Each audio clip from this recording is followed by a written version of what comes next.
And so when I say Chinese, I want you to scream out the nation that's associated with this. For example, if I say Chinese, you're going to say what? China. All right, let's say it with authority. When I say Chinese, you say what? China. All right, that's just a test right there. So here we go. Chinese. China. Russian. Russia. Italian. Italy. German. Germany. Swedish. Sweden. Korean. Korea. Egyptian. Egypt. Nigerian. Nigeria. Black. Nothing. Tell him, Pastor. Tell him, Pastor. Black, nothing. I hope you were able to successfully identify the issue. The lion won't sleep tonight. 'Cause we woke now, and we woke now. I said the lion won't sleep tonight. 'Cause we woke now, and we woke now. They want us to sell our souls to barter profit. Like God's property, it's hard to market. So we steady to aim, keep your eyes on target. Cause when you got to drive, yeah, they'd rather you park it. But I don't valet, you ain't getting these keys. I'm keeping closed hands, I'm on bended knee. I'm just a reflection, dealing with 8 sections. Art mixed with life, you can feel the convection. Your lion won't sleep tonight. 'Cause we woke now, and we woke now. I said the lion won't sleep tonight. 'Cause we woke now, and we woke now. I said the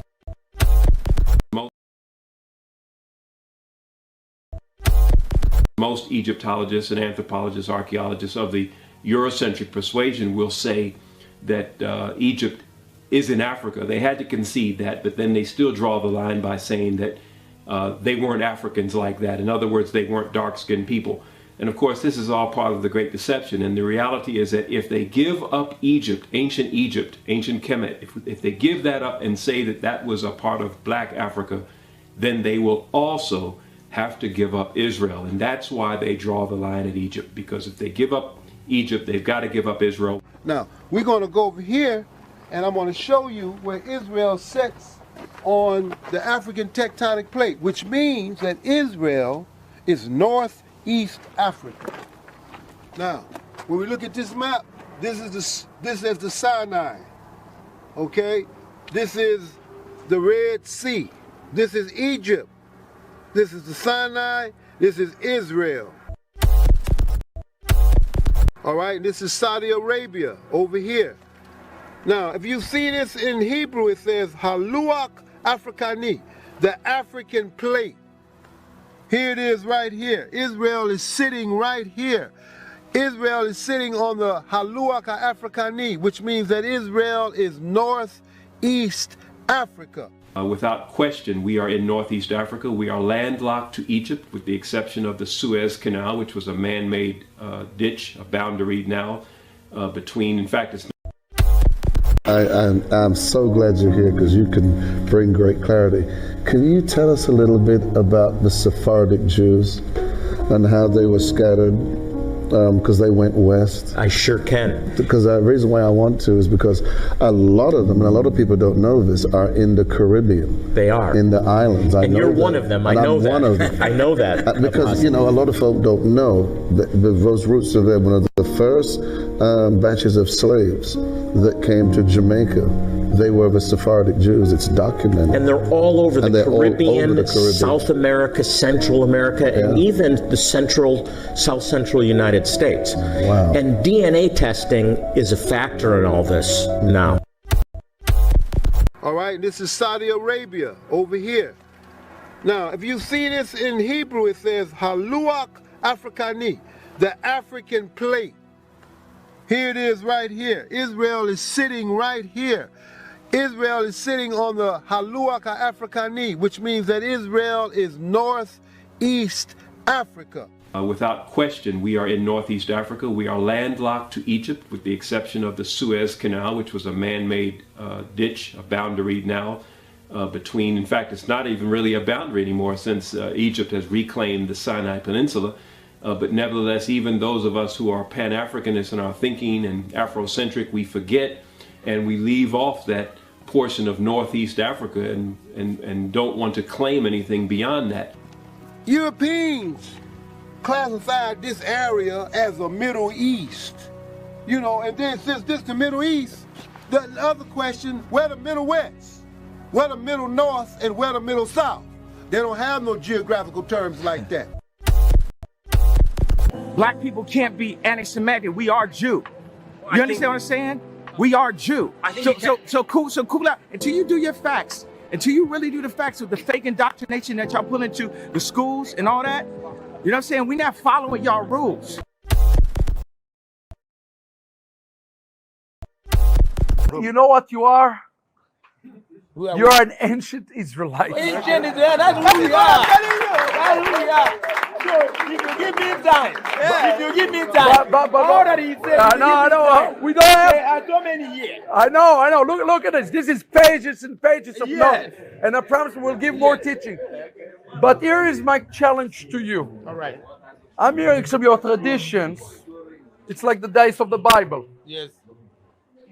Do you want to remain ancient Israelites, or you want to be Jews? Hitler was, and the Nazis, of course, expanded on Margaret Sanger's approach to eugenics, right? Eugenics was a movement that was born in the United States under hard doctrines of racism with the intent of eliminating the tribe of Judah in the African-American community in this country, right? To eliminate them. With the intent of eliminating the tribe of Judah, with the intent of eliminating the tribe of Judah in the African American community in this country, right? To eliminate them. This world and the next world are asymmetrical. The next world is where the majority of a person's actions, which determine his identity, are compensated. For the righteous, they exist in the world to come and they're rewarded. And for those whose major complexion is black, are excluded from the world to come. They don't pay rent. The city doesn't have it's a chain of events that's so bad. One rough hour, and I mean real rough, the word will get out and it will end immediately. End immediately. It'll end immediately. We are the party of common sense. I knew that once they had open borders, all of the countries, I didn't think about all over the world. I thought in South America, it's all over the world. Last week, a lot of people came in from the Congo, a big prison in the Congo in Africa. Welcome to the United States. They came in from the Congo. I'm about to show you something extremely controversial. It's even illegal in the state of Israel. Ladies and gentlemen, my DNA. Now, I bet you thought it was going to be a lot crazier than that. This TikTok caused a storm online, with many debating what his results, which show no trace of being from Palestine or the Middle East, despite being Jewish, mean. This story begins in October 1949, 1 year after Israel's formation. This is when Netanyahu was born, the second child of a historian. His paternal grandfather was a rabbi and a Zionist writer. His name was Nathan Milikowski. Later in life, he Hebraized his surname from Milikowski to Netanyahu, a name which means God has given. This is Yair Netanyahu's DNA test that has been leaked. You can see right there his Y DNA is RM198. Descendants of RM198 come from Poland, Russia, Germany, and other European countries. Does this look Semitic to you? Does this look Middle Eastern?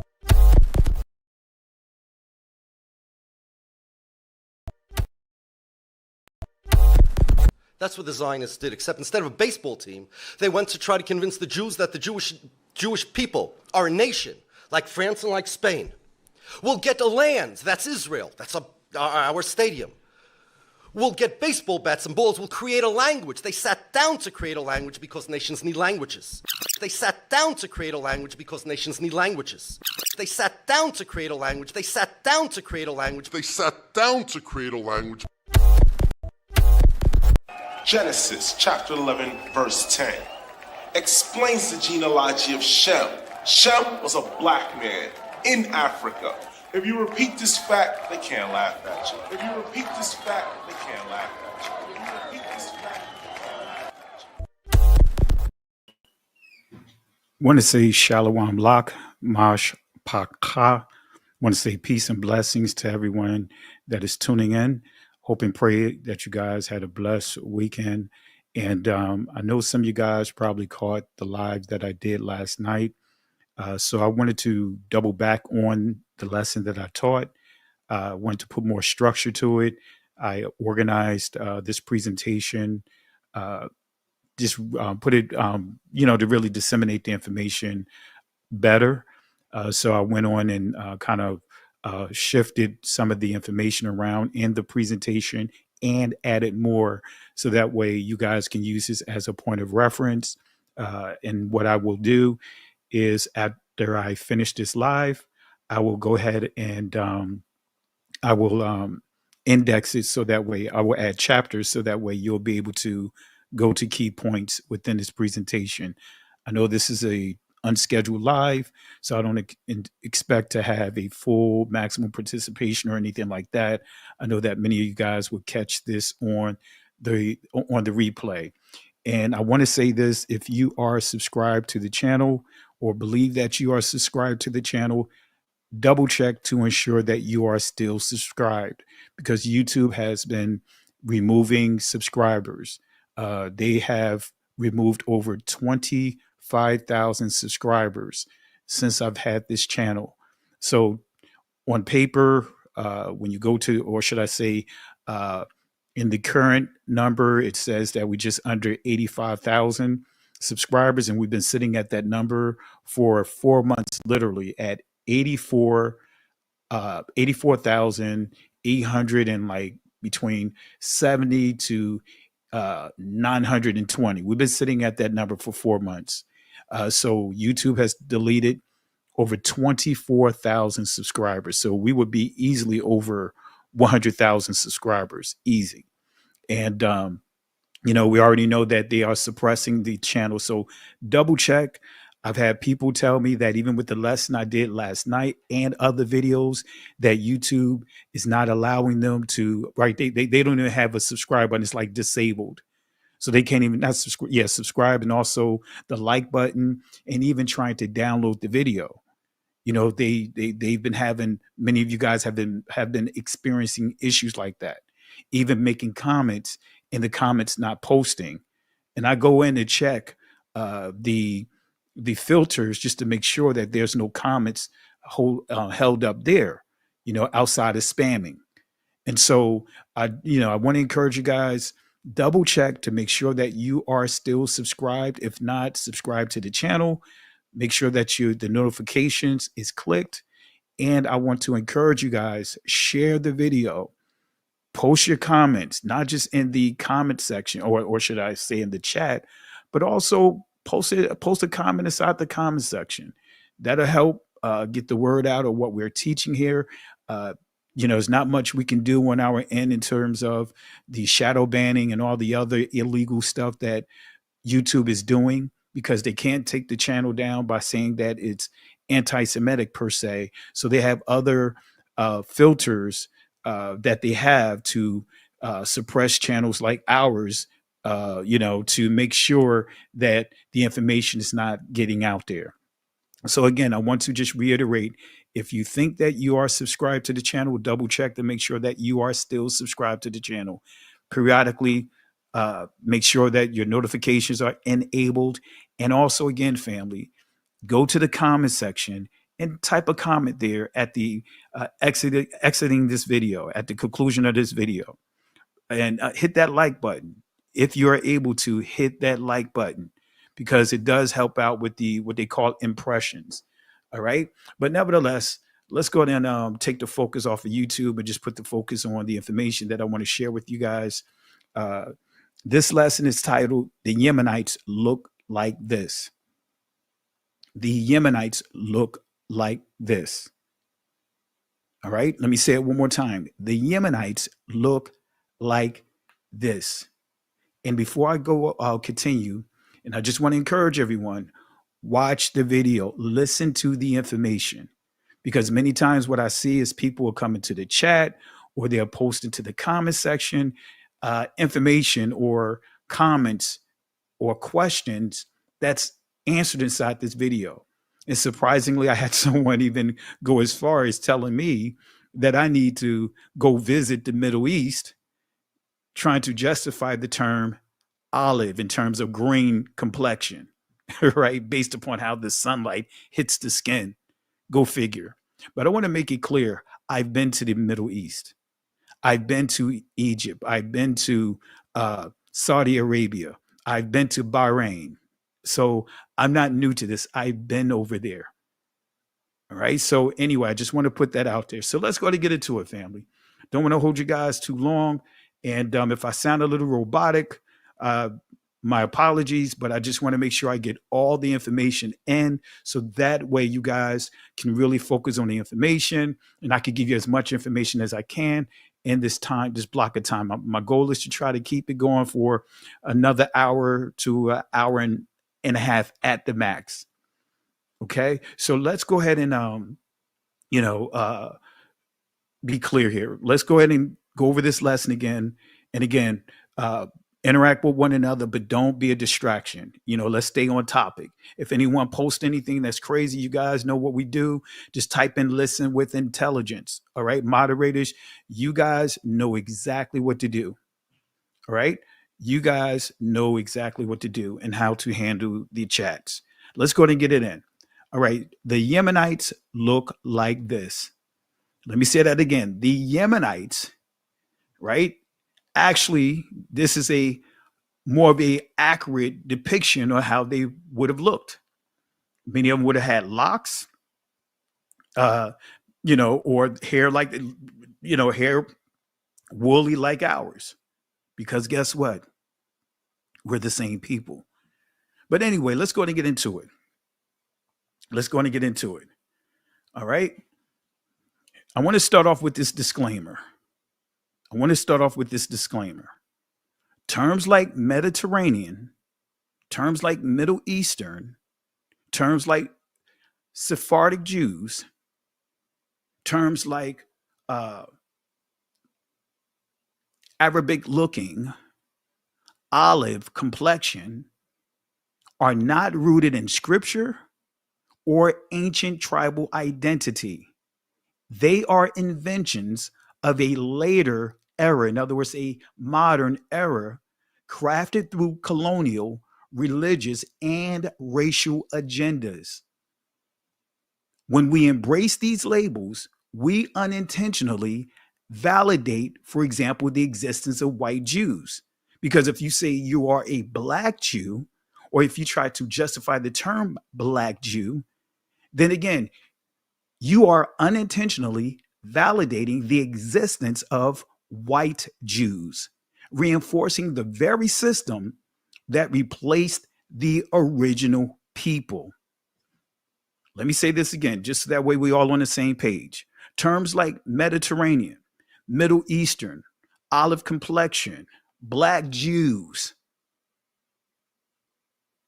and others like black Hebrew Israelites or black Israelites are not rooted in scripture or ancient tribal identity.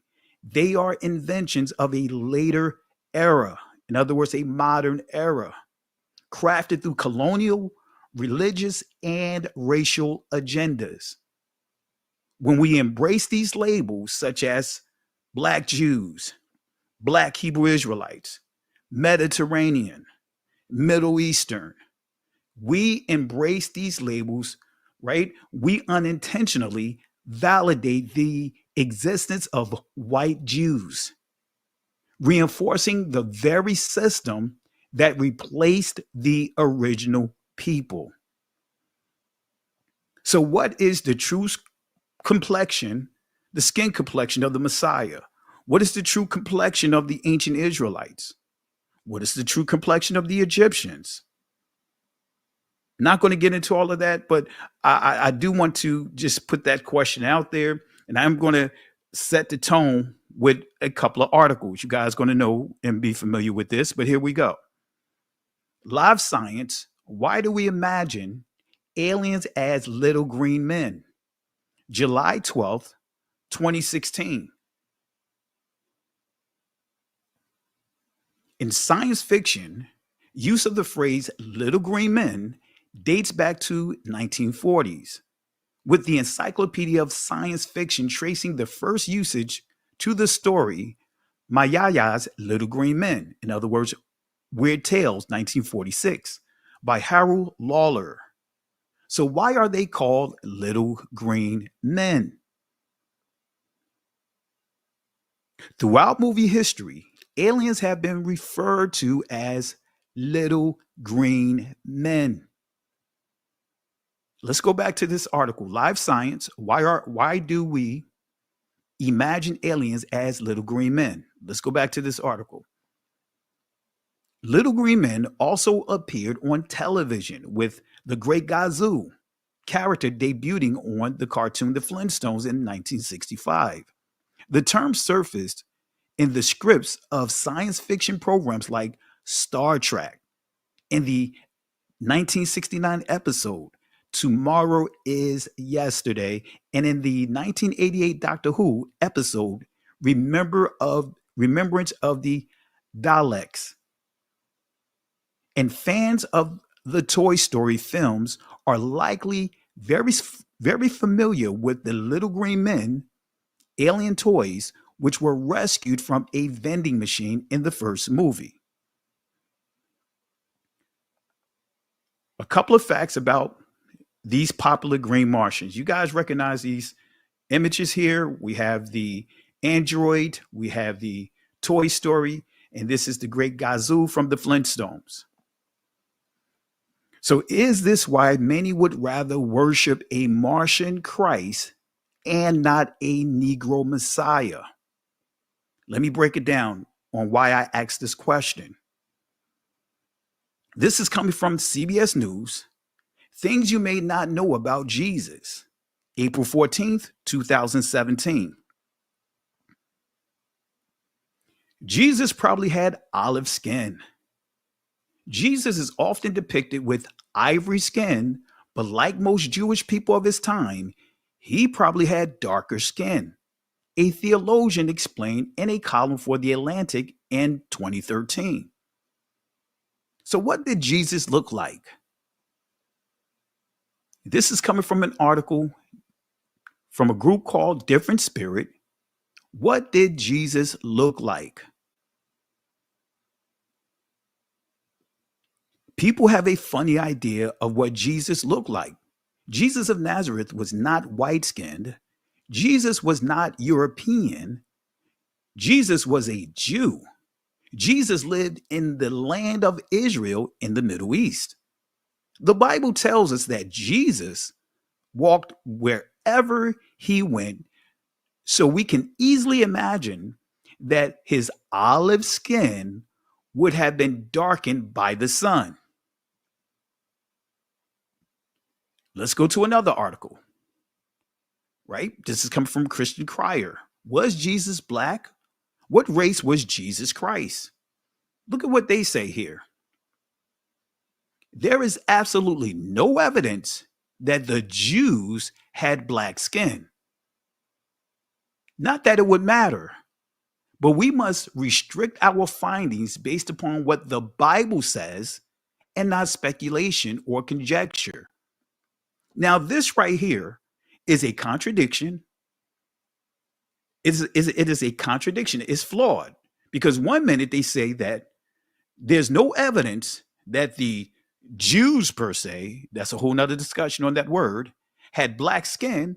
Not that it would matter, But we must restrict our findings based upon what the Bible says and not speculation or conjecture.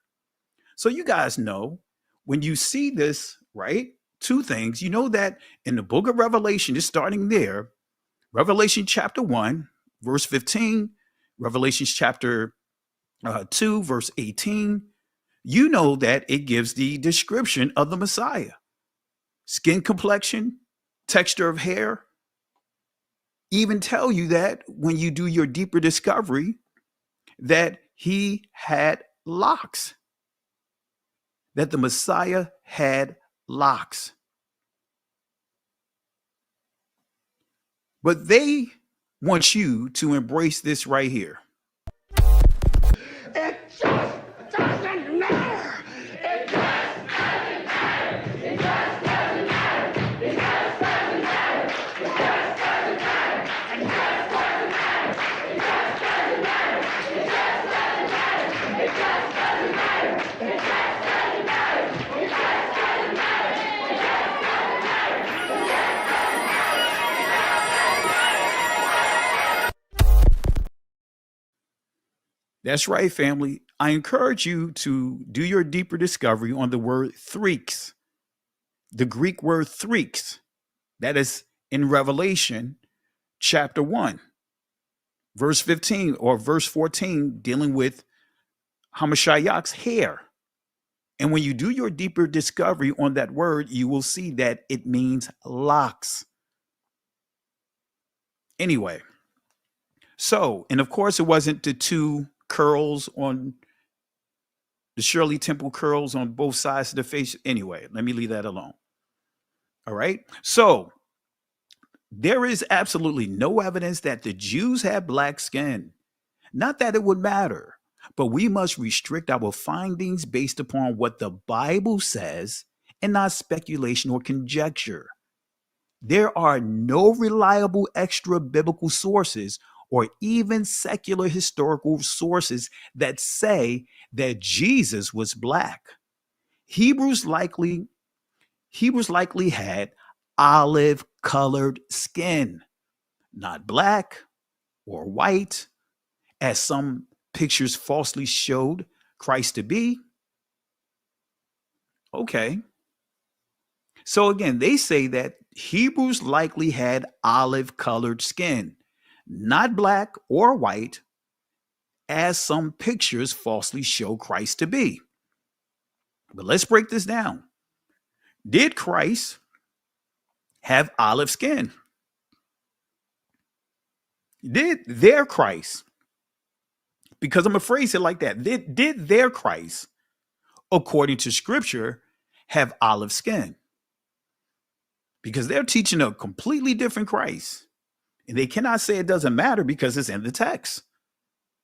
What does it mean to have olive skin? Let's go to the Oxford Dictionary definition of the word olive. Let's see what it says.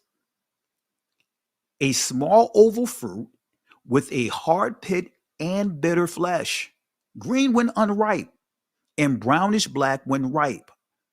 Used as food and as source of oil. Entry 3, look at what it says. A grayish green color like that of an unripe olive. And then when we see in the adjective, it says grayish green like an unripe olive. So this is why I say anyone but the Negroes, because they would rather worship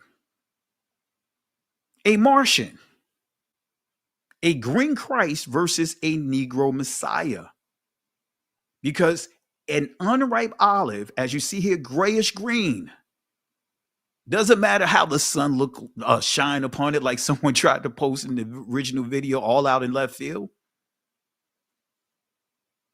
Let me go back here. Brownish black when ripe. And if you go into the details of this, you'll see the word blue-black. Only one group of people can produce blue-black complexion, excuse me. Anyway, did Christ have green skin? We know that the Negro Messiah didn't have green skin, right? Did biblical Israel have green skin? Absolutely not. See, this is what they want you to believe. When they say that the Messiah had olive skin, they want you to believe that his skin was pale. So basically, they're describing the Messiah as being connected to the pale horse, because let's give you a proper breakdown of this word.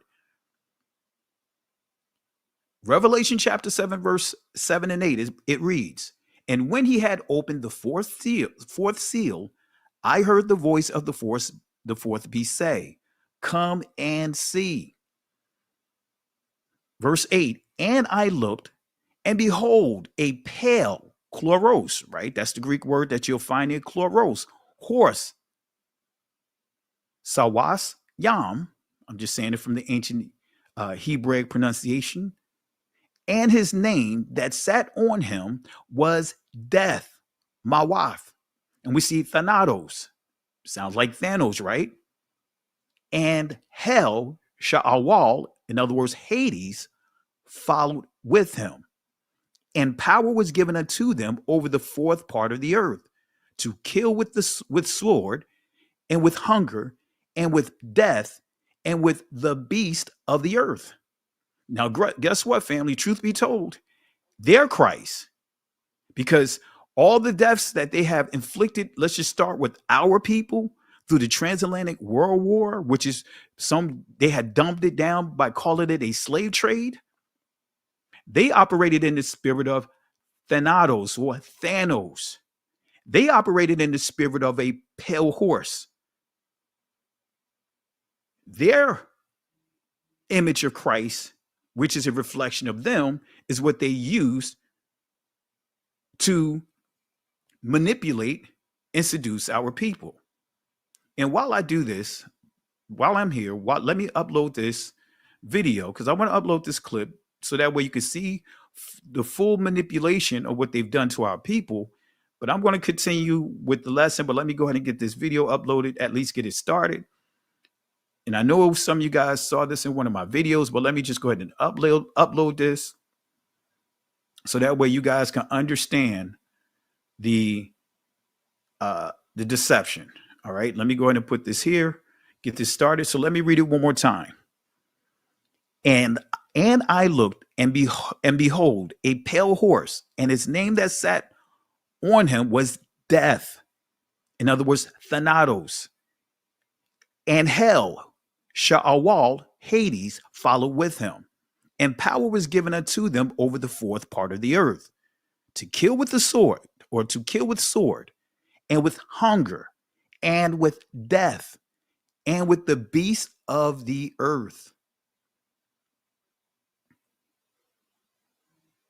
Let's look at the definition of green. As I said, the Hebrew word or the Greek word is chloros. It means greenish. An example, Vernon. Then it says dun color. Green, pale. Then we see here yellowish pale. So this is unhealthy. When you see greenish or greenish brown or whatever, this is the color of death. Pale. Let's go to Genesis chapter 1, verse 30. Right? And we see here, when we deal with green from a Hebraic school of thought, it says, "I have given every green herb for meat," akala, or akla, however you want to pronounce it. And it was so. Let's go to the Hebrew definition of the word green, and let's see what it says.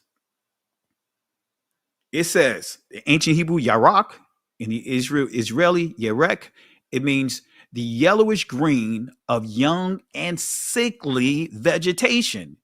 You see, from a Hebraic school of thought, when you see green, yellowish green of young and what? Sickly vegetation. So we see that this is connected to the word, connected to being sickly. it's connected to, as we pointed out as well, it is connected to death. Can't get around it. We cannot get around it. All right. So, did Christ have green skin? Did Christ have green skin? And some may say that it doesn't matter, right? Color doesn't matter. If it didn't matter, why do we see images like this? This is a video from some people, right? Some I'm just going to say some people in Africa worshiping during their Easter week. Look at here.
Had to give that the garbage can, had to do a double take on the garbage can. All right, so let's continue. See, that's what happens. That's what they want. They're quick to say color doesn't matter. But look at the image that they have our people, manipulated our people and others to do, to worship. Anyway, did Christ have green skin? Let's go to Amos chapter 9, verse 7. This is important because we are going to use this and a couple other passages to help build a case for an accurate appearance of, for example, the original Yemenites, as far as the Israelites and the people in that territory. Let's go to Amos chapter 9, verse 7. This is coming from the Tanakh. It reads, "To me, O Israelites, you are just like the Ethiopians, declares Yahweh." So make a note of that. Let's go to another translation of the text and let's see what it says. This is coming from the Peshitta, right? This is the Aramaic transliteration of the text. "Behold, you are like the Ethiopians." And when we see the word like, that is having the what? Characteristics. "Behold, you are like the Ethiopians to me, O children of Israel, says Yahweh."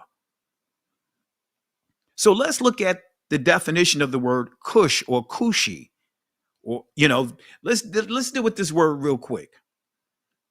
Right? Cushi or Kawasha or Kawashya, however you want to pronounce it. Cushi, Cushite, Ethiopian, Ethiopians. So this is the Hebrew word, right? This is the Israeli kushi in the ancient Hebrew, kawash ya. Some would say kawash, just drop it right there. But either way, this word means Kushi, Kushite, Ethiopian, Ethiopians. Then we see Kushi or Ethiopian, but it tells us to see Kushan, their blackness, because Kushan means blackness, their blackness, right? It's telling us to go to this word here. Let's go to Kushan. Let's see Kushan. Let's bring it together here. Look at what it says, right? Kushan, a region of Arabia, Kushan. But the key to this word, it means black. It means dark. That's why we see Kushan equals their blackness. So let's go to Habakkuk chapter 3, verse 7. And let me say this. I am not giving you a commentary of this passage. I'm just using the word Kushan to show you that this territory, right, tells you just by the name itself, it refers to darkness, dark people. I saw the tents of Kushan. This is a territory of dark people, dark melanated people. I'm not giving you a commentary on this. I'm just using this and show you the application of the word. So let's go back to Amos chapter 9, verse 7. This is coming from the prophets Navim, a new translation of the Holy Scriptures. And you'll see a similar translation here. To me, O Israelites, you are just like the Ethiopians, declares Yahweh. Let's bring this together. I'm just walking you through, family. Isaiah chapter 18, verse 1 through 3. Let's read it. Woe to the land shadowing with wings, which is beyond the rivers of Ethiopia. And we see the word kawash. Some would say kush. But kawash is the ancient Hebrew word here. Right? So beyond the rivers, Nahar of Ethiopia, kawash, that sendeth ambassadors by the sea, even in vessels of bulrushes upon the waters, saying, go ye swift messengers to a nation scattered and peeled, to a people terrible from their beginning. Hitherto a nation met it out and trod it down, whose land and rivers have spoiled. And all ye inhabitants of the world, and the dwellers on the earth, see ye when he lifted up an ensign on the mountains, and when he bloweth a trumpet, hear ye. Now, real quick, many believe and teach that this text, in this text, that Isaiah prophesied judgment against the ancient nation Cush, or the Ethiopia, or Ethiopians. But let me give you clarity, because this is really dealing with the Israelites. Somewhere around 714 BC, King So, or Shabako, conquered and established the 12th and through the 5th dynasty. Excuse me, the 25th dynasty. I want to say 12th. The 25th dynasty. Excuse me for butchering it and misreading. 25th dynasty. Ethiopia maintained its control over Egypt until 633 BC, when the Egyptians, Semiticus, recaptured the throne and put an end to Ethiopia domination. So, is this prophecy spoken concerning the Ethiopians, or is it concerning Israel? There is a beyond the rivers of Ethiopia prophecy spoken by another prophet. Zephaniah chapter 3, verse 9 through 10. For then will I turn to the people a barawar, or barar, however you want to pronounce it, but barawar, pure language, shapa. This is not saying a new language, it's saying a pure. In other words, the Most High is going to cleanse up our language from all of the interpolations of it. But nevertheless, that they may all call upon the name, Sham of Yahweh to serve Abadah, him with one Akkad, consent, Shakam. Verse 10, from beyond Ibar, the rivers of Ethiopia, Kawash, my suppliants, even the daughter of my dispersed, shall bring mine offering. So we see a confirmation here. We see a confirmation here from beyond the rivers of Ethiopia. Now, I didn't put it in here, but Josephus confirms what I just shared with you, that during the time of this prophecy, during this time, the Ethiopians or Cush or Kawash, they ruled. They had power over the Egyptians.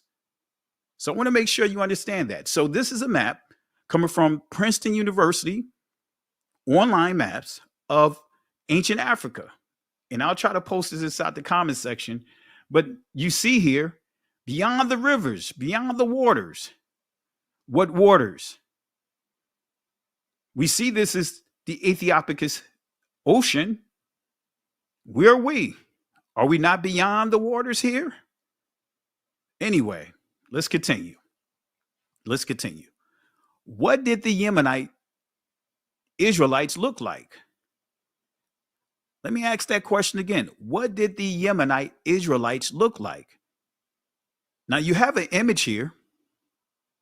Now what's interesting, all the information that I want to share with you tonight, but I have some additional sources that I'm working on an actual video that's going to be blotted out.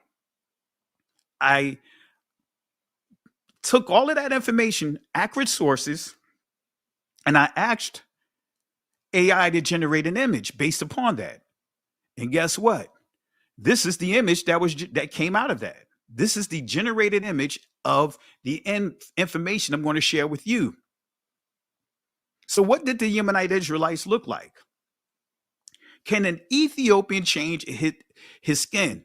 Can Kawash change his skin?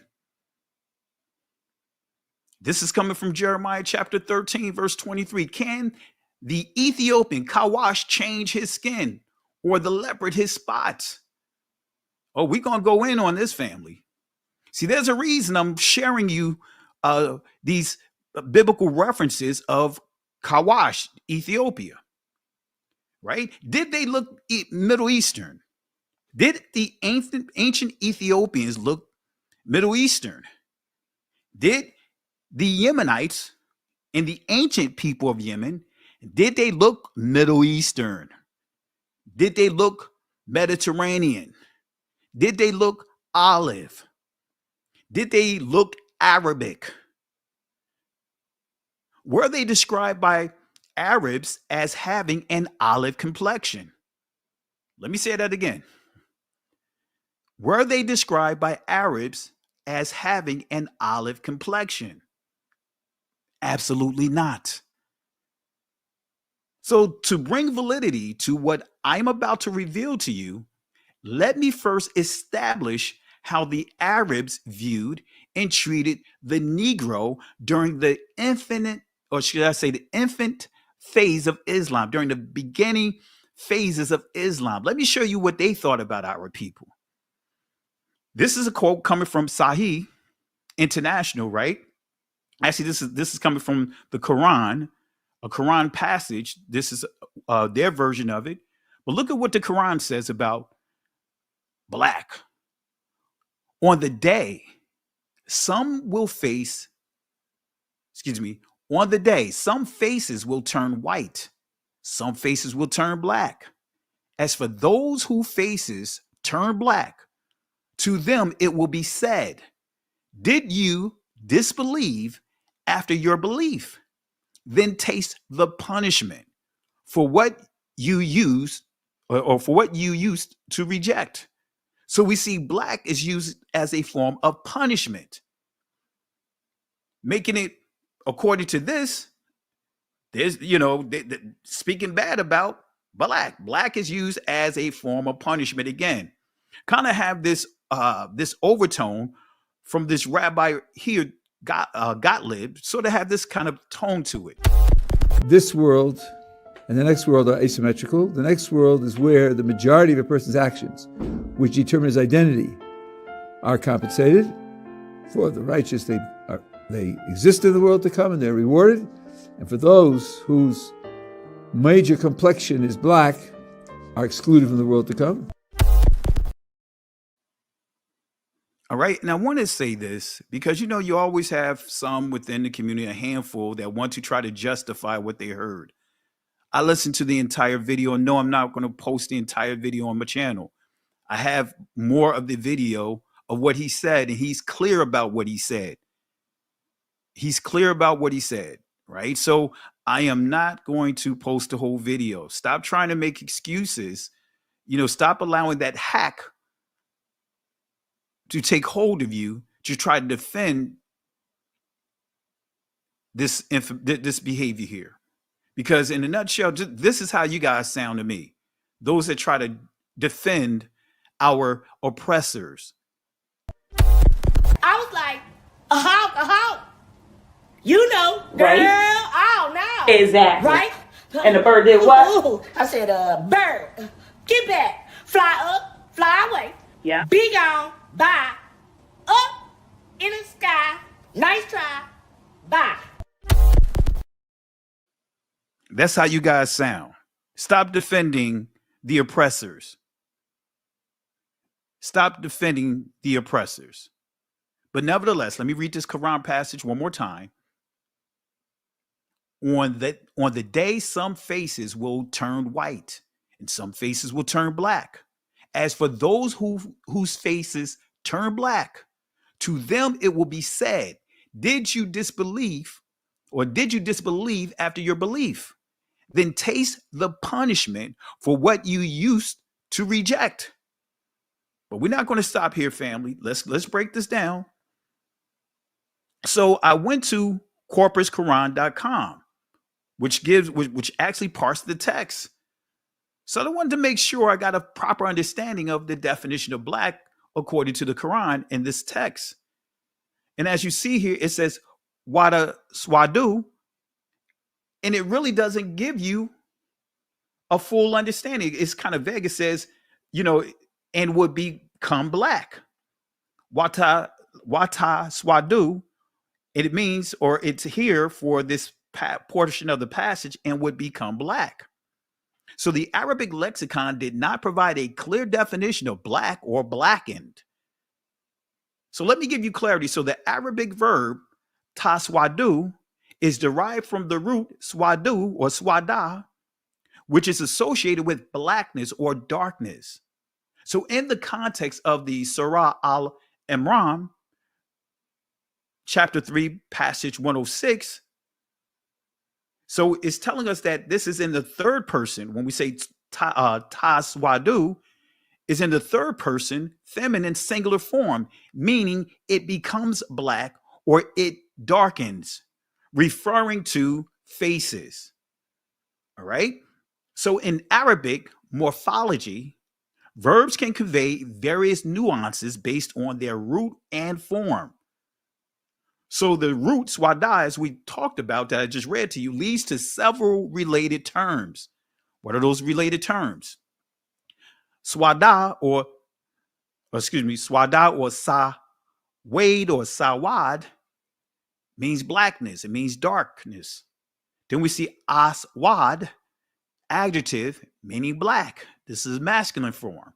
Then we see sada or sade, adjective, meaning black, feminine form. So when we go to the actual etymology dictionary definition of this word, this is what it tells us. Blacken, the verb, become black or dark, make black, darken, dye, in other words, hair. Then it tells us to see black, and also has the suffix here, in, but nevertheless, it says here, to besmirch, in other words, with dishonor. So we see that this is a negative word according to how it's being used in the Quran. So when we go to the etymology dictionary definition of the word black, let's see what it says. It says absolutely dark, absorbing all light, of the color of soot or coal, burned, dark, black, ink, to burn. The Proto-Indo-European, black, to burn, gleam, shine, flash, to burn, scorch. You guys get the gist of it. To shine, flash, burnt, black. And as it says here, was swart. And this is what tells us to see the word swart. But again, in the 12th century, become black, make black, darken, put a black color on. You guys get the gist of it. You guys understand where we're going at here. When we see the noun, it says here, the meaning, dark-skinned person, African. Then we see blackamoor, 1540s. Then we see black clothing, especially when worn in mourning. All right. So let's go back here. Another Quran passage, chapter 39, passage 60. And on the day of resurrection, you will see those who had lied about Allah with their faces blackened. So we don't see the positive in this word. We see this as being used as a word of punishment, negative.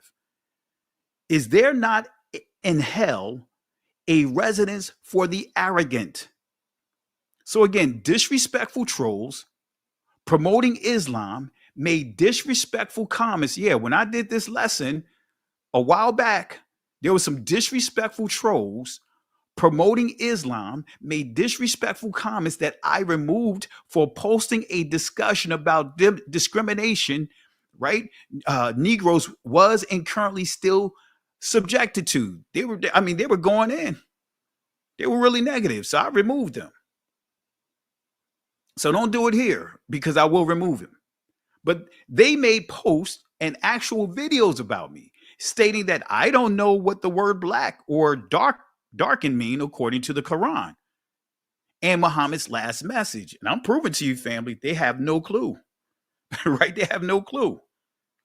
So I'll say to them, I'm open to dialogue to any person of Islam who believe that I and others have it wrong and seeing the negative connection and damnation of the black complexion written in your text. I have no problem having a discussion. Reach out to me. We could talk about this offline. So what does black or blacken or dark mean and or should I say mean according to the Quran or according to Islam? What does it mean? The Arabs, got to be real, hijacked an identity, sound like the name still, it sound like Christianity, sound like Judaism, sound like all these Abrahamic faiths, hijacked an identity that never belonged to them and to this day continue to kidnap, rape, and enslave our brothers and sisters. This is a fact. But let me give you another source here. The Arab Muslim slave trade lifting the taboo. The Arab slave trade was characterized by appalling violence, castration, and rape. The men were systematically castrated to prevent them from reproducing and becoming a stock. This inhumane practice resulted in a high death rate. 6 out of 10 people who were mutilated and died from their wounds and castration centers. The Arab slave trade also, we should say war, also targeted African women and girls. See, do you know even to this day, you have tribes that have to cut their girls' hairs off when they get to 12 years old, 10 to 12 years old, they cut their hairs off to make them look like boys so that way to prevent them from getting kidnapped. Look it up. This is a fact. This is a fact. So the Arab slave war also targeted African women and girls who were captured and deported for use as sex slaves. So according to the work of some historians, the Arab slave war has affected more than 17 million people in the Saharan region alone. More than 9 million African captives were deported and 2 million died on the roads. This despicable phenomenon was legitimized by Islam, as Christianity would later condone. The transatlantic slave war, for example, the Tunisian Arab historian Ibn Khaldun wrote that the only people to accept slavery are the Negroes. This is letting you see how they think of our people. Look at this. The only people to accept slavery are the Negroes because of their low degree of humanity, their place being closer to the animal stage. Come on, family. So let's be clear. What we see in that region, if we want to call it the Middle East or Northeast Africa, the Levant, whatever terms you want to use, the modern Arabs, they are descendants of Turks. And I'm not saying this as being disrespectful, but this is facts. Now, you guys remember this. Remember with the whole Cleopatra thing. Remember the so-called manufactured, I want to say calculated, selective outrage.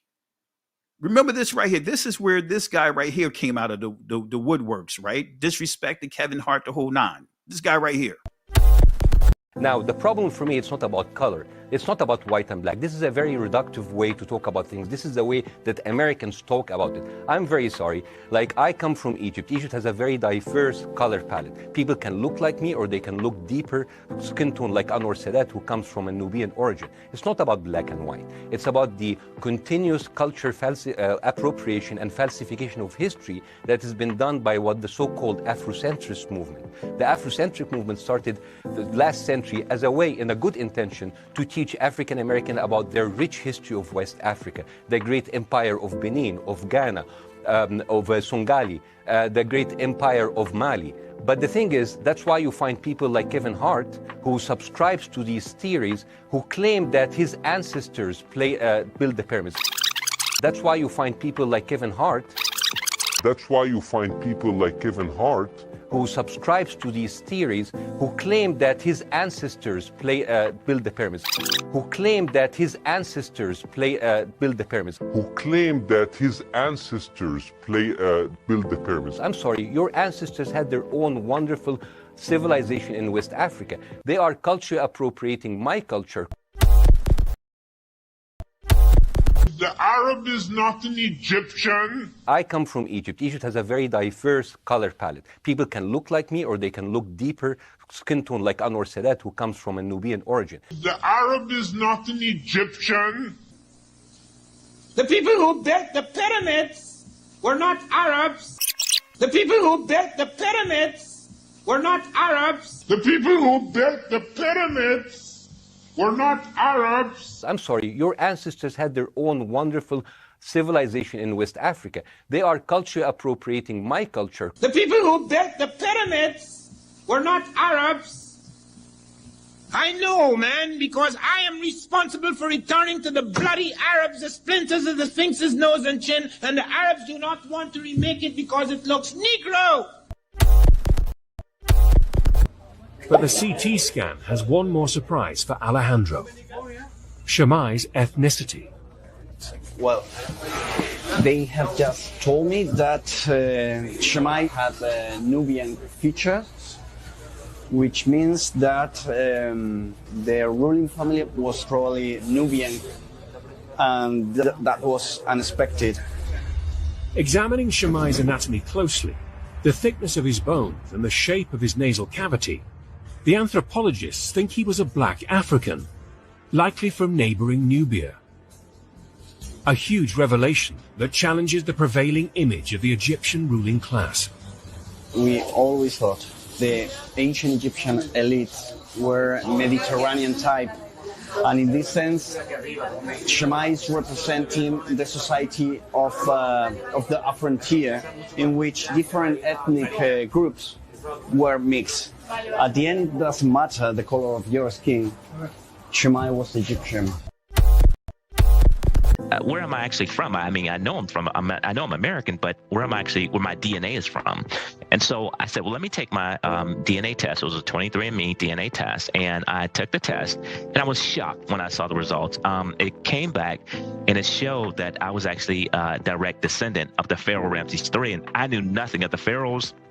Didn't know much about Egypt, but everything you hear about, Bible stories and things like that. So for me, it was a huge shock, and that's how I found out about it. Wow. So obviously you took it deeper and deeper. You saw all of these synchronicities in looking at images of the pharaoh, how much you and even your brother look like them, and your own company has like an eye logo that looks like the eye of Horus, unconnected to any of this. So what did this open up for you in terms of your own knowledge and learning about this? I remember I was actually laying in my bed on Christmas Day, 2021, and I was going through my 23andMe DNA test, and that's when I saw that I was connected to the Pharaoh Ramses III. And again, I knew nothing of this situation. And so I looked up a sculpture of the Pharaoh Ramses III, and when I saw the sculpture, I literally screamed. And my wife said, Dexter, what's wrong? I said, this guy from 4,000 years ago, we look just alike. So family, I just wanted to play a series of clips so that way you have clarity. I don't want to just say something, but I want to make sure you have point of reference that debunks all this craziness. All right. But nevertheless, this right here, this is the producer of Cleopatra that was sponsored or produced by Will Smith and Jada Pinkett Smith, right? That was on Netflix. It caused a controversy. And look at what she says here. Look at how she responds here. All right. She gave some great insight here. Look at how she responds. Queen Cleopatra director speaks out. What bothers you so much about a black Cleopatra? While shooting, I became the target of a huge online hate campaign. Egyptians accuse me of blackwashing and stealing their history. Some threatened to ruin my career, which I wanted to tell them was laughable. I was ruining it very well for myself. Thank you very much. No amount of reasoning or reminders that Arab invasions had not yet happened in Cleopatra's age. Let me say that again. She's shutting it down. No amount of reasoning or reminders that Arab invasions had not yet happened in Cleopatra's age seemed to stem the tide of ridiculous comments.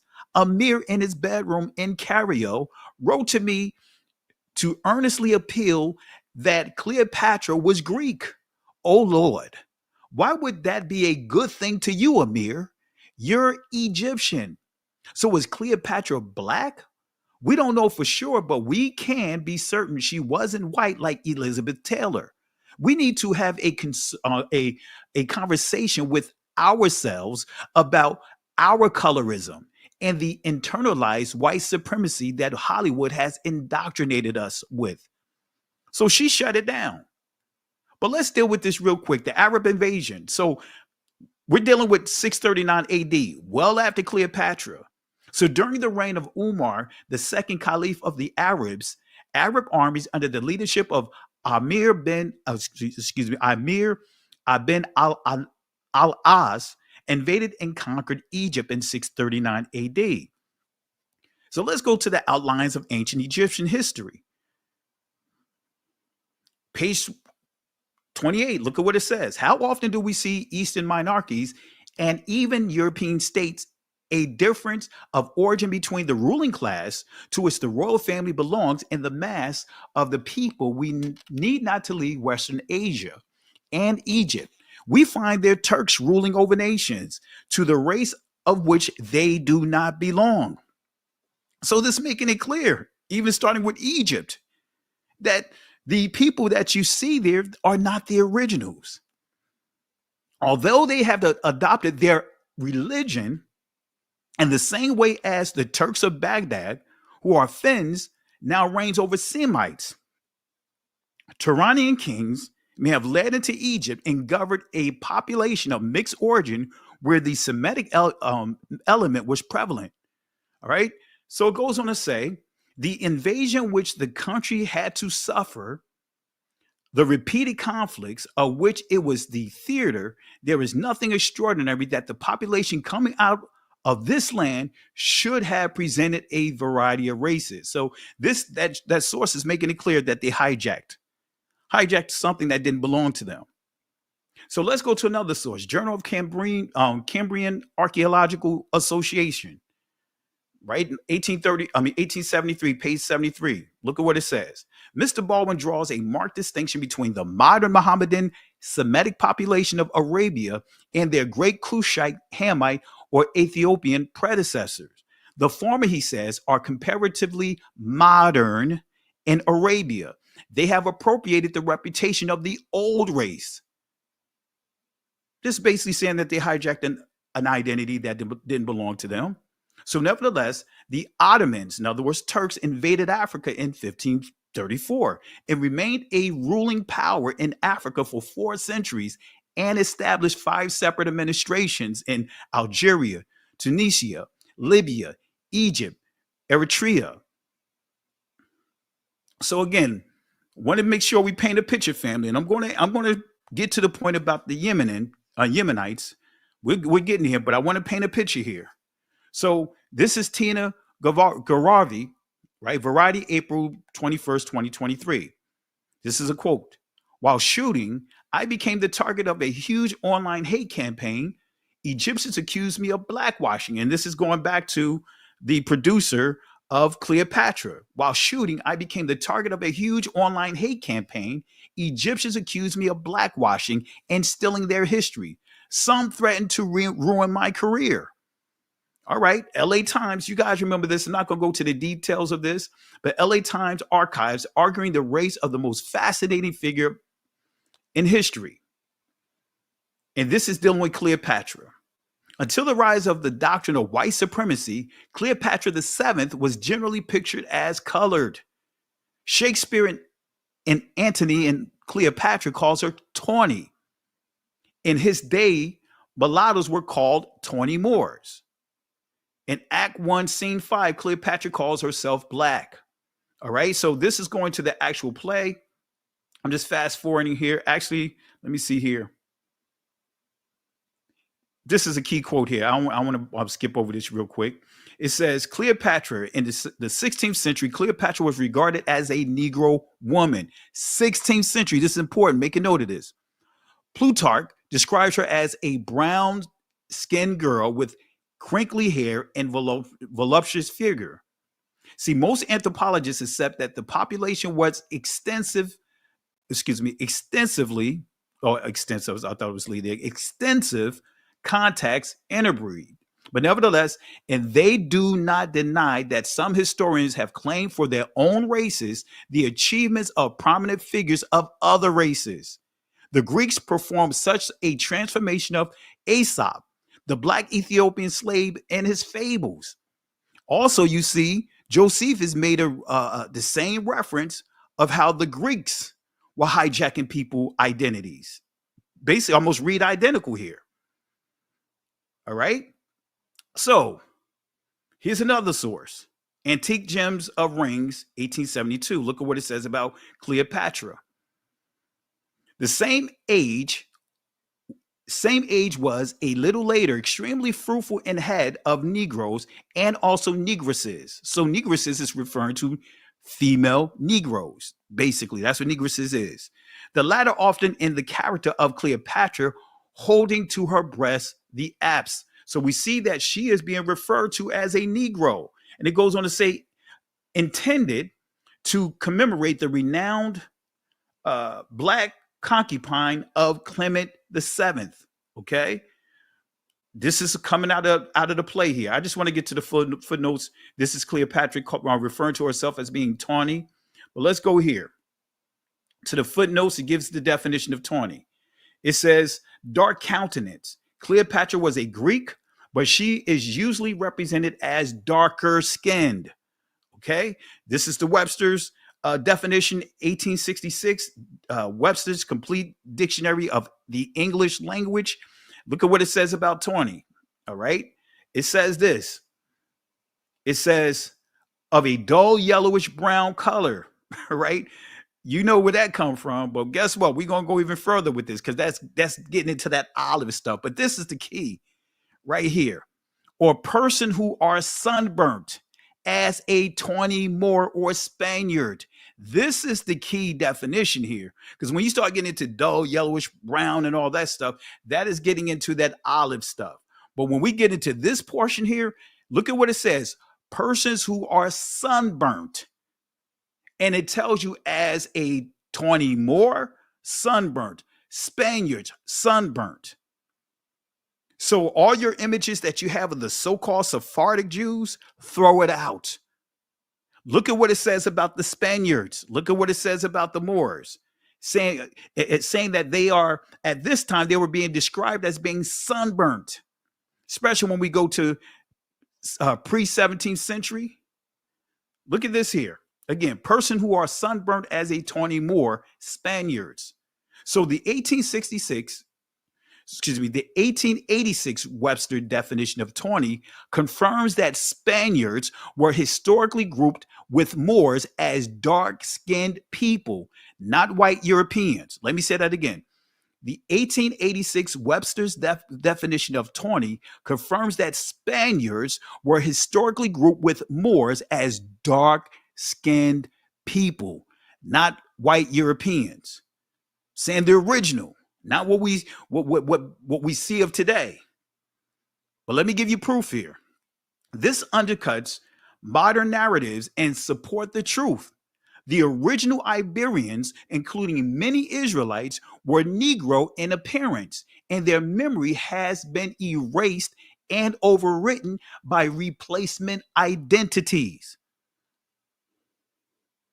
This proves it. Memoirs of the Secret Service of John Mackey, Esquire, during the reigns of King William, Queen Anne, or Annie, however you want to pronounce it, and King George. Look at what it says here. This is on page 25. Look at how it describes Daniel, right? Earl of Nottingham. Look at how it look at the description we see here. Look at what we see here. This is on page 26. All right. It says here, and his habit and manners, very formal, a tall, thin, very black man, like a Spaniard or a Jew. You see it here, family. It's describing a Spaniard and an Israelite, because we already know about that word Jew. That word Jew didn't exist during this time. But it's describing them as what? Very dark, very black people. Want to make sure we have this, have clarity here. Shout outs to Mora, Dakota, Boom, Ohio. Want to say peace and blessings to you, my sister. You sang that song on your Passover. I peeped it out. Got to get with you. Got to get you guys down here to Richmond area, Virginia. So shout outs to you, Mora, Dakota. Really appreciate all what you're doing out in Ohio. So shout outs to you. Shalom to you. All right. So look at here, family. So this lets us know that when we're dealing with the original Iberian people, they were not just dark, but they were very dark. Okay. So Shakespeare's Dark Lady. Now I'm going to prove to you the Moor, right? Meaning dark. And I'm going to prove to you Israelite by this lady right here, the Dark Lady. I'm not going to go into the details, but Emilia Bassano, also known as Emilia Lanier, was a pioneering English poet and one of the first women in English to publish a book of poetry under her own name. Born in 1569 to a family of Venetian Israelites, right? Because in her information, her book, you'll see Jews, but we know Israelites, Judah, Yehowadah. She was part of the Bassano family, a notable group of musicians and instrument makers in Elizabethan England. Her family worked as court musicians, which may have given her exposure to the culture and intellectual circles of the time. So this is the book, Shakespeare's Dark Lady, who was a Negro, who is described as being a Moor. But let's go deeper in this. Let me just show you here, right? Because you see here, you get to see the notes here, giving her description, right? Dark-skinned, 13-year-old, dark-skinned, 13-year-old mistress. See, I'm not trying to go into the details of this because this would take some additional time, but let me just go to a key point here. Thus, it was around that time at the age of 56, Lord Hudson, this is a white guy, right, acquired a dark-skinned 13-year-old mistress, Amelia Bassano, brilliant musician, brilliant musical, multilingual, and a highly ambitious poet. She would live with him for the next 10 years, during which time he would love her and treat her well. So Bassano's heritage and appearance, often described as dark or swarthy, distinguished her within Elizabethan society and possibly influenced her connection to the mystery Dark Lady in Shakespeare's sonnets. This part of her history highlights the complex intersection of race, gender, and power dynamics in Renaissance England, especially for women of color who moved in elite circles. All right, so let's go back to this book. I want to get to a point here when we see her. Here it is. Look at what it says about her. Clearly, the Bassanos were perceived as black, most likely because of their Moorish ancestry and their relative darkness of their skin. If they had been suspected of being Jews, this would, of course, have only accentuated the perception that they were dark, as Tudor Parfit has shown in his recent book, Black Jews. So you see that this person right here, Emilia Bassano, she is described as being a Moor, means that she was very black, very dark, her entire family, and they were Israelites. Come on, family. Y'all should be celebrating off of this. Look at right here what it says. Renaissance Christians viewed Jews, right? Renaissance, during that time, right? The Christians viewed the Israelites, viewed the Jews per se, as dark and akin to Moors. Furthermore, some Jews themselves adopted the same viewpoint. Isaac ben Judah Abravanel even explained their swarthiness as part of a divine punishment. In other words, the curse of Ham. So they were describing the original Israelites. They were dark. They were Moors, right? They referred to as being Moors, very dark, but said that this is a divine punishment. Now, I could go deeper with this, but I'm not going to go too far with this because I have some other information I want to present to you. But nevertheless, Amelia Bassano, was of Jewish descent. Her family, the Bassanos, came from Venice, where they were likely part of an Israelite community, although Israelites in Venice often faced restrictions and sometimes outwardly converted to Christianity due to social pressures, because now we're getting into what happened with the Spanish Inquisition, how our ancestors were pressured to convert over to Christianity, Catholicism, conversos, right? That's where you get that term, all right? They were not Caucasians. So the Bassanos moved to England in the early 1500s to serve as musicians in the court of Henry VIII. Officially, the family practiced Christianity once in England, which may have been necessary to secure their place at court and avoid discrimination in a country that did not permit open Israelite practice at that time, Torah practice at that time, to be more specific. So let me fast forward, family. Don't want to get into all of this. I just wanted to share a key point that she was a Moor, and it continues to reiterate this all through this book. Here's another source here on page 198. A small, dark-skinned, as you see here, Jewish girl from a family of Italian court musicians would have seemed to have no chance at all, saying that, hey, she had a lot of things stacked up against her. But guess what? She was a very dark woman. That's the point that this is making in the discrimination that she was facing at this time. Okay, so let's go ahead and fast forward. I just want to share that with you. Again, it says here, it was also the hometown of a remarkable dynasty of Israelite musicians who were then known as the Pivas. All right. But let's get back to here. Should we simply take it as face value that the Arabic verb taswadu is derived from the root sawadu or sawada, which is associated with blackness or darkness, simply means gloomy? Should we take it as face value that it just simply means gloomy? Black simply means gloomy? Absolutely not. This is a quote coming from Dewan Suhayim, Suhayim, excuse me if I mispronounce the name, but this is on page 69. If my color were pink, women would love me. The Lord has have marred me with blackness, though I am a slave in my soul. A slave, my soul is noble, free. Let me read that again. And this is a Negro living among the Arabs of that time. And look at what he says about how he was being treated. If my color were pink, women would love me. But the Lord has marred me with blackness. Though I am a slave, my soul is noble, free. This is another quote. Though I am black of color, my character is white.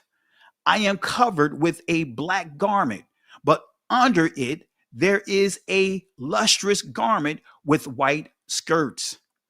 So Suhayim or Sahayim poetry highlights the tension between Islamic ideals of equality and the reality of cultural bias in some early Muslim societies. Look at this here. Bernard Lewis, here's a quote. Black in Islam is somehow connected with sin, evil, deviltry, and damnation, while white has the opposite associations. I already proved it with a couple of passages from the Quran. Bernard Lewis's observation highlights a critical issue of interpretation and cultural biases that have shaped the perception of blackness and whiteness with Islamic societies. The Quran and Hadith frequently use the imagery of black and white as metaphors for contrasting spiritual states.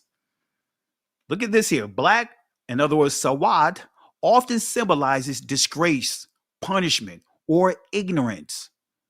White, bayat, often symbolizes purity, enlightenment, and spiritual success.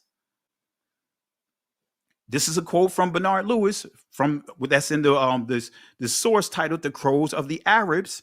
Look at what it says. The name the Crows of the Arabs was applied to those Arabic poets to whom blackness was transmitted by their slave mothers, and whom at the same time their Arab fathers did not recognize or recognize only under constraint from them. So what is the meaning of Crows of the Arabs, right? So my initial thought when I came across the Crows of the Arabs, because that's what they refer to the Negroes among them, right, is similar to what you will read in the Talmud in the Curse of Ham, right? Because they're the source of the Curse of Ham, in which Christianity ran with as well. So this is coming from the Talmud Mas Sanhedrin 108b. I'm just going to read this. Not going to put a lot of commentary here, but our rabbis taught 3 copulated in the ark, and they were all punished: the dog, the raven, and Ham. The dog was doomed to be tied. The raven expectorates, in other words, his seed into his mate's mouth, and Ham was smitten in his skin. And in footnote 34, it says, an example from him descended Cush, the Negro, who is black-skinned. So this is the source of the Curse of Ham. All right. So the phrase Crows of the Arabs historically referred to dark-skinned individuals within Arab societies, often carrying predatorial connotation tied to racial and social hierarchies. All right. Arabs refer to Negroes as Crows of the Arabs. Judaism promotes the Curse of Ham, referring not just Judaism, Christianity, Catholicism promotes the Curse of Ham, referring to Negroes as strange creatures. So what is the meaning of Crows of the Arabs? What is the meaning? The term crows of the Arabs refers to a group of early Arabic poets of Africa or mixed African Arab descent. It was a negative word. So when we go back to Bernard Lewis, right? Let's go back to this source here, Islam and History, Ideas, People, and Events in the Middle East, page 246. Look at what it says. Crows of the Arab, in other words, crows or ravens of the Arabs, was the name given a group of early Arabic poets who were of African or partly African parentage. Of very early origin, the term was commonly used by classical Arabic writers on poetics and literary history. Its use is well attested in the 9th century and was probably current in the 8th century, if earlier. The term was used with some variation. Originally, it apparently designated a small group of poets in pre-Islamic Arabia whose fathers were free and sometimes noble Arabs, and whose mothers were African, probably Ethiopian slaves. As the sons of slave women, they were Arab customary law themselves, unless and until their father chose to recognize and liberate them. Let me read it one more time. Arabs in whose mothers were African, probably Ethiopian slaves, as the sons of slaves, or as sons of slave women, they were Arab customary law, themselves slaves, unless and until their fathers chose to recognize and liberate them. As the sons of Africa, women or African women, their complexions were darker than as was normal among the Arabs of the insula. All right, so here's a quote here again. The name crow, this name, I'm butchering tonight. I'm getting tongue-tied tonight. This name, the crows of the Arabs, was applied to those Arabic poets to whom blackness was transmitted by their slave mothers and whom at the same time their Arab fathers did not recognize or recognize only under constraint from them. All right, so let's transition here as we get ready to wrap up here. All right, let's wrap up here. So this is a photo. This is coming from like the 1920s, 1930s, right, of the Yemenites. Okay, now you guys can see how they look here. I'll zoom in real quick on the image here, and then we'll close out with these final thoughts here. All right. And if you pay attention here, you see some of them have these curls, these two curls here, right?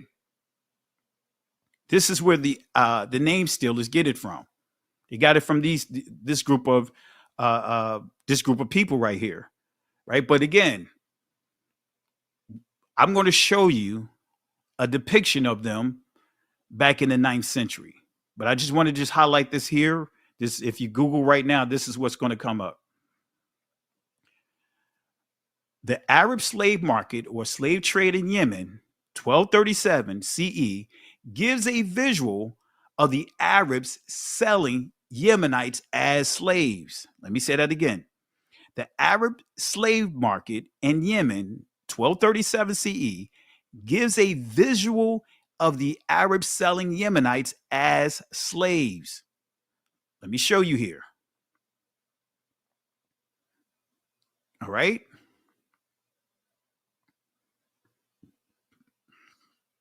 These are the slaves that are being sold. These are the Arabs. These are the original people of Yemen, and I'm going to prove that. These are the original people of Yemen.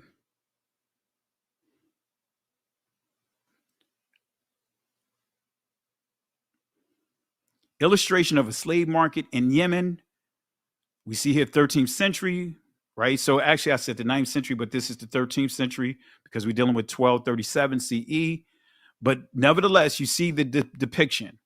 This is the depiction of the people that they sold there. This is the picture of the original Yemenites that was there. And let me prove this. The Arabs are clear that the original Yemenites did not look Middle Eastern, Arabic, or like an unripe olive. Now, here's some quotes here, right? Diodorus, right? This source right here, Library of History, Book 3. Look at how he's describing the Yemenites, right? The inhabitant of this country are dark-skinned, strongly built, and courageous in war. Strabo, Geography Book 16, Section 14.2, Paragraph 2. The people in the south of Arabia are similar to the Ethiopians in appearance. So this is key, because all through scripture, we see how the Israelites are being compared to the Ethiopians. And now we see that these different sources that I'm just sharing with you, guess what? They are saying that the Yemenites look like the Ethiopians. They look like they're Kawash, look like Cush, look like Kushi. The people in the south of Arabia are similar to the Ethiopians in appearance. And this is no surprise given the nearness of the two regions. Here's another source. They have a dark complexion and curly hair like the Ethiopians. This is from Agathar Chides on the Erythraean Sea. All right, let me give you one more source. I have plenty of them, but let me give you one more. And this is coming from the book, The Glory of the Blacks Over the Whites. The Yemenites, or the Yemenis, however you want to pronounce it, the Yemenis are well known for their blackness and curly hair.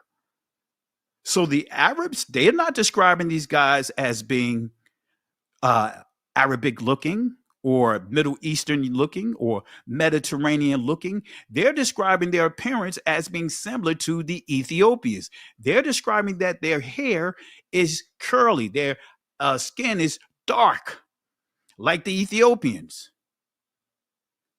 Do you guys see anything that says olive?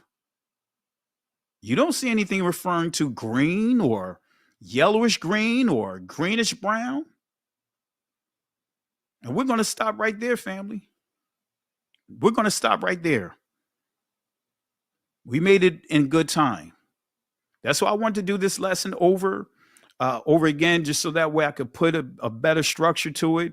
I did it last night, and I just didn't like that I didn't have all this information there, so that way you guys can be able to go back over it, and you guys can use this as an opportunity to use the sources as you're witnessing to others, especially when they come up with this olive stuff. So you have the very people that they try to describe the ancient Israelites looking like Middle Eastern or olive, right? Those titles or descriptors, but we have words coming directly from the Arab's mouth, and they make it clear that the Yemenites did not look like they were Arabs.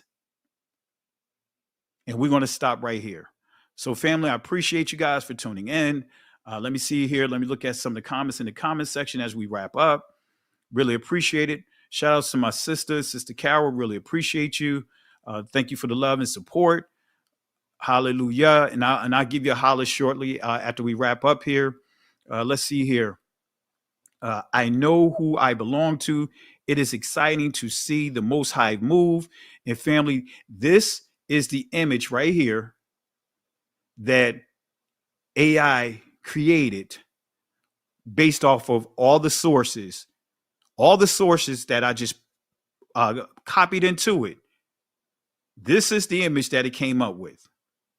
All right.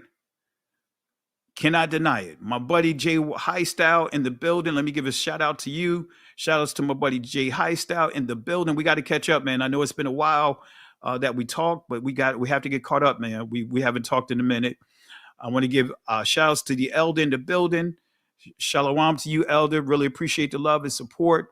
Yaquaba, want to give you shout outs here. Veronica, give you shout outs here. Mr. The Original, give you shout outs here. I'm just giving a couple of shout outs here before I wrap up here. And thank you, family, for just the support tonight. I want to say shout outs to Ivan David Tooks. Thank you for the love and support. Let's see here. Veronica Brown, I think I mentioned you, but I want to give shout outs to you as well. Let me see here. Nikki A, want to give you a shout out here. Everyone that just took the time out tonight to go to watch this presentation, really appreciate you. Lastly, I'm going to give one more shout out here. Glenn Belton Jr., want to give shout outs to you as well. So family, really appreciate the love and support. I ask you, after we conclude this this discussion here, post a comment inside the comment section. Click that like button. Let's make sure we have at least 100 likes on this video before the night is over. Matter of fact, before the chat is over, let's make sure we have at least 100 likes. Let me go to it right now, see where we are. Let's see where we are right now. I know the numbers are not how we normally would have, but hey, thank the Most High for the numbers that we do have participating tonight. Hallelujah. I'm looking here. Yes, we have over 140 likes. So thank you for the love and support. If we can, let's get it up to 200. But again, family, on your way out, doesn't cost you anything. Post a comment inside the comment section. If we have over 100 likes here, we should be able to have at least 100 comments inside the comment section. Even if it's just a simple thank you. Doesn't cost you anything, family. And share the video. Share it on your YouTube spaces. Share it. That's how we're going to break through what YouTube is doing to the channel. But with that being said, in the words of Yahweh that he gave to Moses to encourage the Israelites, he told them to fear ye not, stand still, see the salvation of Yahweh. These Egyptians that you see here today, they will not have power over you ever again. The Most High will fight for you. But here's the kicker. You have to hold your peace. Can't go back. Can't stay here. Keep moving forward. Shalom. Listen, Genesis chapter 11, verse 10 explains the genealogy of Shem. Shem was a black man in Africa. If you repeat this back, Genesis 14, verse 13, Abraham steps on the scene. Being a descendant of Shem, which is a fact, means Abraham too was black. Abraham, born in the city of a black man, called Nimrod, grandson of Ham. Ham had 4 sons. One was named Canaan. Here, let me do some explaining. Abraham, Isaac was Jacob had 12 sons, for real, and these were the children of Israel. According to Genesis chapter 10, these were the children of Israel. According to Genesis chapter 10.